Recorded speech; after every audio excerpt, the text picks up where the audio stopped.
ചേച്ചിനെ ഞാൻ എവിടെ കണ്ടിട്ടുണ്ടല്ലോ. എന്നാലും അതല്ലല്ലോ, എവിടെയോ വെച്ചെത്തേണ്ട ഇപ്പൊ നമ്മളുടെ ജീവിതത്തില് നമുക്ക് ഫിസിക്കൽ കെയർ ഉണ്ട്. ഈ ഫിസിക്കൽ കെയറിനെ കഴിഞ്ഞ് നമുക്ക് വേണ്ടത് ഇമോഷണൽ അറ്റാച്ച്മെന്റാ. അങ്ങനെ വരട്ടെ. ഇത് നമ്മുടെ ദമ്പതിമാർക്ക് മോട്ടിവേഷൻ കൊടുത്ത് ധ്യാനം കുടിക്കാൻ നടക്കുന്ന ചേട്ടനും ചേച്ചിയല്ലേ.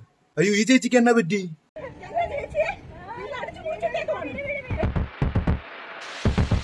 എന്റെ സ്വന്തം മോൾ ചത്താലും അയ്യോ, ഈ പാവം പിടിച്ച ചേച്ചിനെ ആരെന്താ ചെയ്ത? ചാലക്കുടിയിൽ ഇൻഫ്ലുവൻസർ ദമ്പതിമാർ തമ്മിൽ അടി, ഭാര്യയുടെ പരാതിയിൽ ഭർത്താവിനെതിരെ കേസ് എടുത്തിരിക്കുകയാണ്. എങ്ങനെ?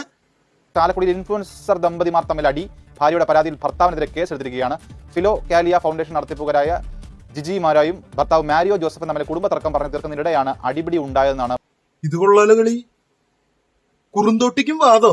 സെറ്റ് ബോക്സ് എടുത്ത് തലക്കടിച്ചു, ഇടത് കൈയിൽ കടിച്ചും മുടിയിഴ പിടിച്ചു വലിച്ചും ദേഹോദ്രവം ഏൽപ്പിച്ചു. ചേട്ടപ്പോ ഭാര്യമാരെ ചേർത്ത് പിടിക്കണം എന്ന് പറഞ്ഞത് ചേർത്ത് പിടിച്ച് കയ്യിൽ കിട്ടുന്നിടത്ത് തലക്കടിക്കാനായിരുന്നു അല്ലേ? കൊച്ചു കള്ളൻ. പറ്റാണ്ടായിരിക്കണോ എനിക്ക്? വയ്യണ്ടായി.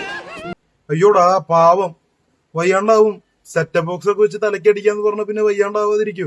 ഒരു കാര്യം ചെയ്യും, നിങ്ങൾ ഈ പുറത്തുള്ള ആളുകൾക്ക് ധ്യാനം കൊടുക്കല് കുറച്ചിട്ട് നിങ്ങൾ തമ്മിൽ അങ്ങോട്ടും ഇങ്ങോട്ടും ഒരു ധ്യാനം കൂടി നോക്കും. ചിലപ്പോ കാര്യങ്ങളെല്ലാം ഓക്കെ ആവും. എന്നിട്ട് മതി ഇനി പുറത്തത്തെ വർക്ക് പിടിക്കല്. പുറത്തുനിന്നുള്ള വർക്ക് ഇനി അധികം പിടിക്കണ്ട. ചിലപ്പോ പണ്ടത്തെ ആ ഒരു പവർ കിട്ടിയെന്ന് വരില്ല.